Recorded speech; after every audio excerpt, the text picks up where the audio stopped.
NFL football is back as we are just 2 days away from the Week 1 season opener between the Kansas City Chiefs and the Baltimore Ravens. My name is Harrison Graham. This is for Verts, and on today's show, we got some news to dive into around Trent Williams, Jamar Chase, Haason Reddick, Christian McCaffrey, and a couple of other items as well. Lots to get into as the NFL season is finally here. And if you're just excited for football to be back, if you're ready for Week 1 to kick off, hit that like button. Let's get 150 likes on today's show. That would be a channel record here at 4Vert. So help us out, hit the thumbs up icon, and let's keep it rolling.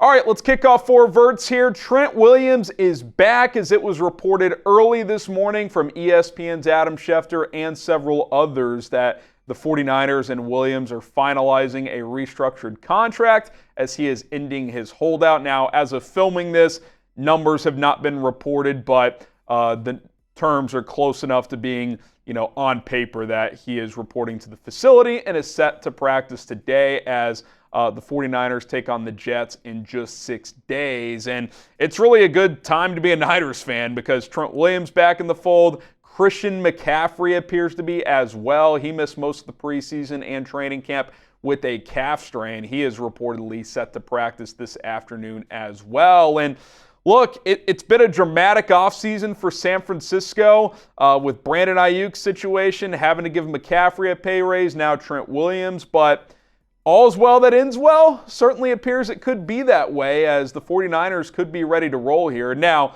we'll see if Trent Williams is full throttle for Week 1. He is 36 years old, but you would think a player of that caliber, you trust him and his body to be ready to rock. Obviously, they'll monitor that this week. Sounds like McCaffrey's going to be ready, and Brandon Aiyuk got his money. So it certainly seems like everyone is happy when it comes to some key players within the 49ers organization. I still stand by that it's been a little overly dramatic the last several months, but the Niners have had some contract disputes in recent years, and they've overcome it to be a very, very good team. And obviously, the ultimate goal is winning the Super Bowl because they've knocked on that door. 2019 had a 10-point lead in the fourth quarter.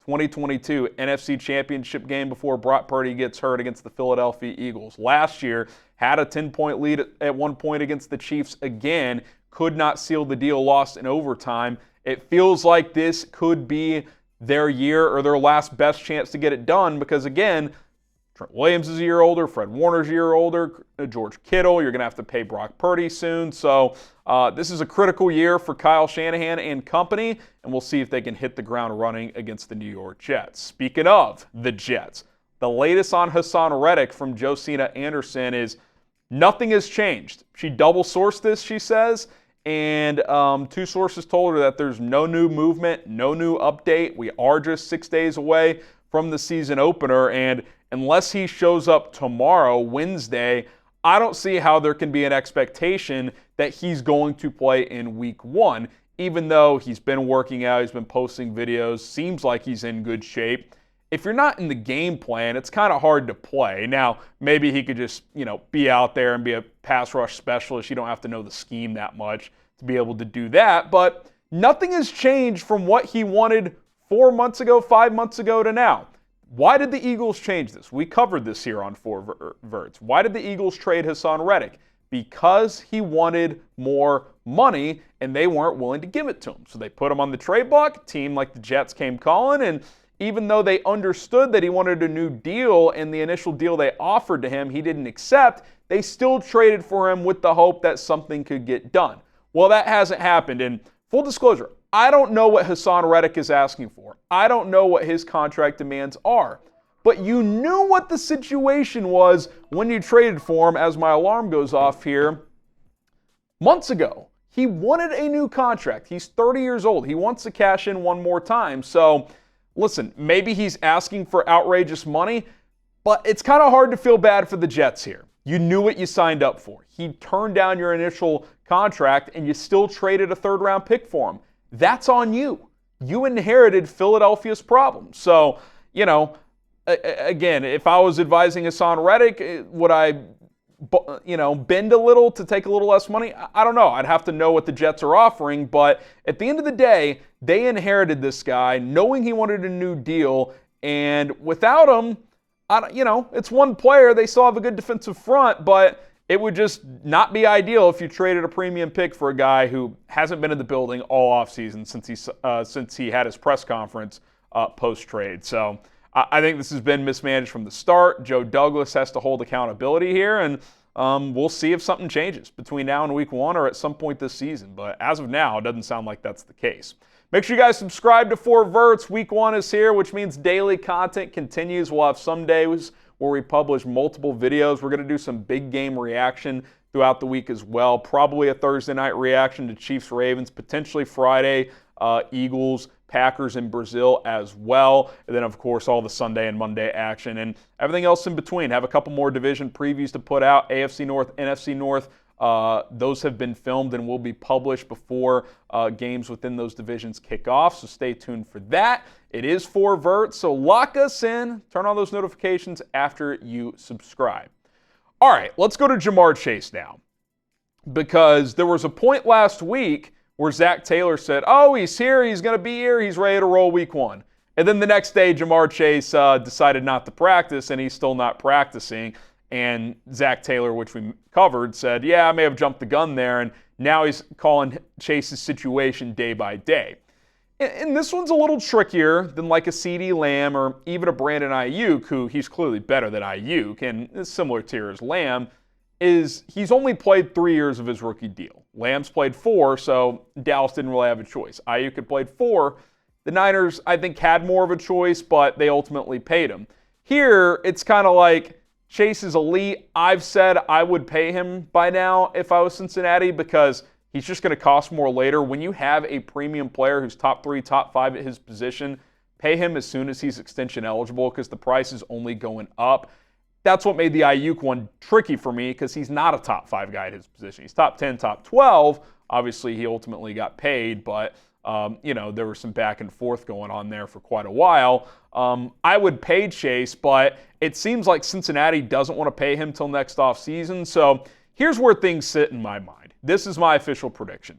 I think he misses week 1. They play the Patriots. I don't think there's a ton of urgency from Cincinnati there. I think they know they'll beat New England with or without him. So they get through that game. And then it's kind of put up or shut up time. Ja'Marr Chase hates the Chiefs. He's defended Burrow when it comes to him in the Patrick Mahomes situation. Are you going to leave your QB out to dry in week 2? And again, I hate phrasing it like that because this is generational money we're talking about here. $80, $90 million guaranteed potentially for Ja'Marr Chase. Or do the Bengals? Do they budge and ultimately pay up? I think he'll be out there week 2 against the Chiefs. It's too big of a game. I think he'll be on the field. I just don't know if it'll be with or without a new deal. It seems like Cincinnati's holding pretty firm to not get this done. I would get a new deal since he's a little cash poor compared to other teams in the NFL. So maybe they're kind of trying to explain like, hey, man, we've paid Burrow. We got T. Higgins on the franchise tag. Like, let's do this next offseason. Your price tag will go even further up if you have a big year. But I get wanting the guaranteed money, man. I mean, you can set up yourself and generations of your family forever by getting this type of contract. So I don't think he'll be out there week 1 at this point unless there's a resolution by tomorrow. But I do think something will happen for week 2, and he will play against the Chiefs. All right, quick Ricky Pearsall update. Obviously, if you guys have watched the news, just a terrible incident in the Bay Area. Got shot, survived. Luckily, bullet went through and through. Didn't hit any vital organs. Didn't sound like he was in the hospital too long, maybe one night. And apparently there's a report out there today that he's already back at the 49ers facility lifting weights. Now, he's not going to play anytime soon because he was placed on the NFI list. But this is great news, obviously. I mean, this, a couple inches left, right, north, south, wherever, this could have ended very differently for Ricky Pearsall. So great to see this work out where not only is he alive and well, he's already recovering pretty quickly, it sounds like. So that's great news. We won't see him until week 5 at the earliest, obviously for on-the-field purposes.